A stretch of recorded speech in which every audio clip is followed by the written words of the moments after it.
அண்மை செய்தியை பார்த்துக் கொண்டிருக்கிறோம்.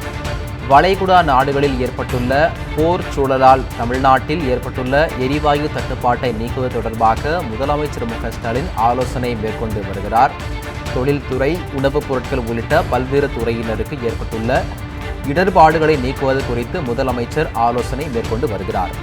உணவகங்கள், டீ கடைகளில் எரிவாயுவிற்கு பதிலாக மின் அடுப்புகளை பயன்படுத்துபவர்களுக்கு யூனிட் ஒன்றுக்கு ரூபாய் 2 மானியம் வழங்கப்படும் என்றும் தெரிவிக்கப்பட்டிருக்கிறது. அண்மை செய்தியாக பார்த்துக் கொண்டிருக்கிறோம். வணிக எரிவாயு பயன்பாட்டு கட்டுப்பாடுகள் அமலில் இருக்கும் காலம் வரை இந்த மானியம் வழங்கப்படும் என்றும் தெரிவிக்கப்பட்டிருக்கிறது. வளைகுடா நாடுகளில் ஏற்பட்டுள்ள போர் சூழலால் தமிழ்நாட்டில் ஏற்பட்டுள்ள எரிவாயு தட்டுப்பாட்டை நீக்குவது தொடர்பாக முதலமைச்சர் மு க ஸ்டாலின் ஆலோசனை மேற்கொண்டு வருகிறார். தொழில்துறை, உணவுப் பொருட்கள் உள்ளிட்ட பல்வேறு துறையினருக்கு ஏற்பட்டுள்ள இடர்பாடுகளை நீக்குவது குறித்து முதலமைச்சர் ஆலோசனை மேற்கொண்டுள்ளார்.